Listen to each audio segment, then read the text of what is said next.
How can filmmakers best prepare their projects for buyers? Yeah, so I think first they should do their research and do their homework. Just like if you were getting into any other business, you would want to say, okay, what other things are similar to what I'm going to make have done well, and which ones have done poorly, and try to figure out why. And then once you kind of break down these other similar films, hopefully you won't make the same mistakes as the ones that did poorly, and you can really research the market, talk to distributors, talk to foreign sales companies, talk to reps and consultants, and say, okay, this is my plan, this is what I'm thinking it will do. Am I on the right track? Does this seem like it's going to be a successful project? And most of the indie filmmakers, if they don't really have a lot of experience, they're going to learn a lot through that process, and hopefully before they start spending money and making a movie that won't be sellable. So I think a lot of times, you see great sums of money, going out and being spent, and then a film getting finished that just has no place in the marketplace. And, if they would have spent a little time, a little bit of research, they could have made a little change here and there. But, the single most important thing right now for distribution is names in the cast. It's not a secret. All the buyers talk about it. And it's hard as an independent film to get proper names in there. You need money, you need a connection, you need to be able to make offers. The agents for the top names are tough.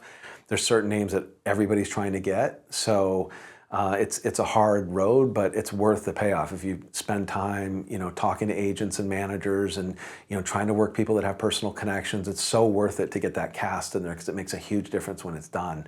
And that's the number one thing that every buyer is looking for is names in the cast. So you say names. Do you think that in LA we're maybe a little more snobby about what is considered a name? Yeah. Versus other countries? Well, the interesting thing, other countries tend to be a little bit behind. It's changed a little bit, but it used to be they'd be 3 or 4 years behind. So, if say, for example, Sydney Sweeney is breaking out here, and in the past it would take 2 or 3 years before Germany was like, oh yeah, Sydney Sweeney, we know who she is. Like, so if you took a film with Sydney Sweeney to Berlin and tried to sell it, this year, like, all the American buyers would say, oh yeah, she's big star now, but the Germans might be saying, oh no, we don't really know her here yet, and it takes a few years. It's catching up now, I think, because all the global streamers and people are breaking out across the globe at the same time.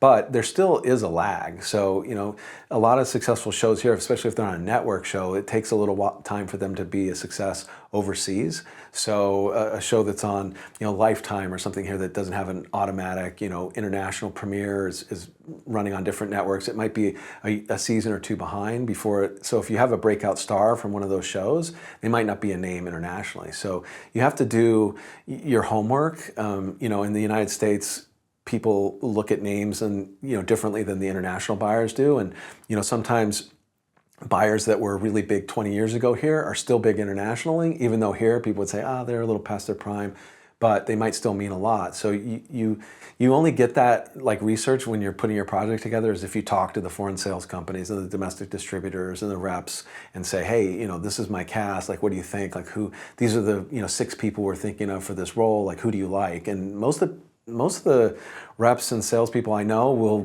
give you just free feedback and say, okay, yeah, well, if you're going to cast, of those 6 people, I'd cast that person. Or they might say, I don't like any of those names. Like, you need to find a bigger name for that role. But yeah, it's interesting. But I think with Netflix and Amazon and Apple, they've kind of changed the game in terms of releasing a film that goes worldwide on the same day. So there's not quite as much lag if it's someone that appeared on one of those shows, but there's still differences between domestic and international name value.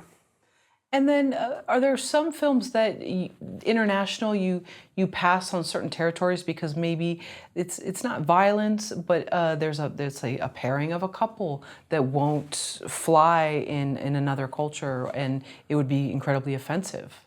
Well, I think, people will still, foreign sales companies or people doing international sales will take those films on, but just know they're probably not going to sell certain territories.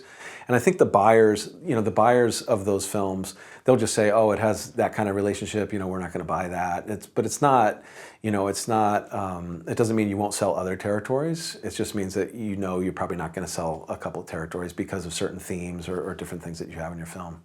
And then are certain territories less prone to violence, or maybe they enjoy the more, whatever, the better? Yeah, it's interesting. I mean, action's always been the universal kind of genre that works well internationally because you don't really have to speak the language to understand what's going on. If people are fighting and, cars are racing and people are crashing and jumping off of, cliffs and things, it's kind of natural. It's funny, I was in Cannes like 2 years ago and Mission Impossible was on TV in French, and I was watching it and I knew everything that was happening, even though I don't speak French, just from watching the action. I said, oh, that's why action films work so well internationally, because used to be, there were dubbing and subtitling everything, but it was always like the known quantity that they would just work across the globe. And I could see why when I saw Mission Impossible in French, because you didn't really have to know. You knew who the bad guys were, who the good guys were, you knew what they were trying to get. And so it was interesting. And I think now with some of the new dubbing technologies, with AI and different ways to dub, I think language is going to be less of a problem too. So I think you're going to see a lot more foreign language films, doing well in the US, because there's not going to be this barrier of entry for dubbing. So you're going to get to see a lot more films if you like dubbed films. And I think a lot of audiences do, because they don't want to read subtitles. And there's been also a great acceptance of subtitles, since a lot of the foreign projects have done well, and Squid Game is the one that everybody talks about. But, it's really helped that kind of acceptance.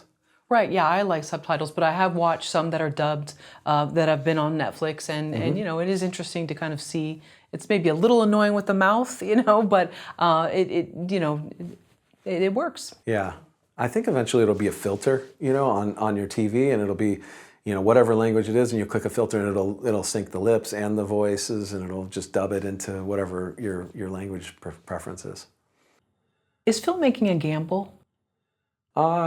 Yes, it is a gamble. I think if you're making anything independently without pre-sales, you're rolling the dice a bit, because you're banking on there being buyers for your film when it's finished. And so it is a gamble, and you're hoping that there's a big audience there, waiting, that embraces it when it's done. But so much happens in the execution of a film, from your script to what your final thing is. You're limited by so many different things, from schedules to budgets to locations to the acting ability of your actors. And so I always think it's kind of a miracle when a film gets made and completed, because it's so many hurdles along the way.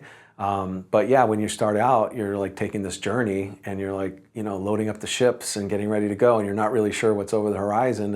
And sometimes it's great and you make it through the other side and you find this great new land and success, and then other times you get shipwrecked on the rocks and don't make it off of there. But it is a gamble, but there are ways to kind of stack the deck in your favor if you do your homework and research and plan and put it together like a proper business. Then there are ways you can help lessen the risk.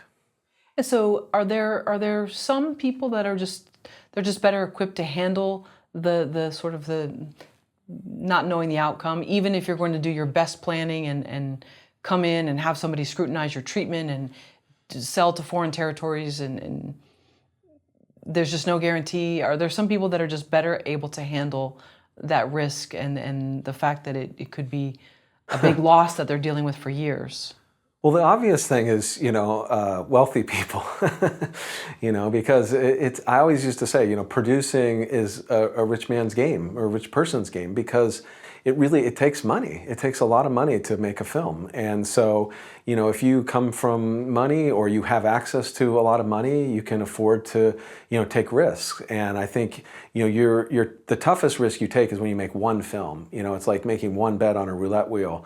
You only have that one shot, and if it does well, great, you make another one. But if it stalls out and you don't hit, you may not get to make another one. So it's nicer if you can come in and someone's agreed to finance a slate of films, and so you have 5 films that you're planning to make, and you're going to go, and then that way you can have a better chance of one hitting or making a lot of money to pay for ones that didn't do as well. But it is a resource intensive business. So it's getting better now. I think with some of the new tools coming out in AI, it's going to really drastically reduce the cost of filmmaking. And I think people will be much like they did in the music business as that technology improves so that you can make music on your laptop. I think there will be some really interesting filmmakers coming out of high school kids on their laptops making really amazing films. And it's slightly controversial, but I think it's going to be a really an age of incredible creativity to see what comes out of these minds that traditionally wouldn't get a chance to make a film or wouldn't have the resources to make a film. So I think it's going to really kind of democratize that in a way, and hopefully the cream will rise to the top, and we'll see some incredible pieces of work. And then what about, is filmmaking a young person's game? Not in front of the camera, but behind the camera?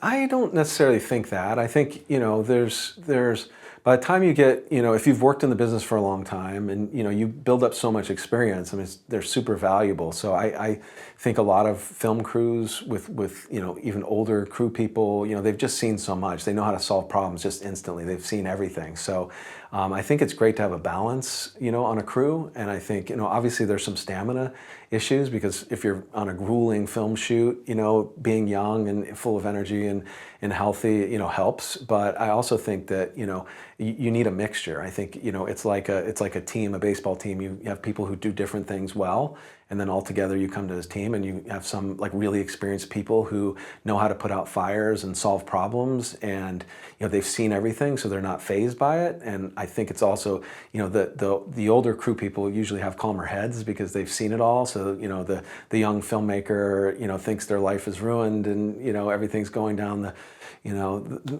the pipe, and they look to a more established person who's like, "Oh, relax, we've seen this, we'll figure it out, we'll sort it out." So I think you need a mixture, and I don't think there's any particular benefit to being young or old. I think they're both. It's just like if you bring the passion and your experience to it, it can work out for everybody.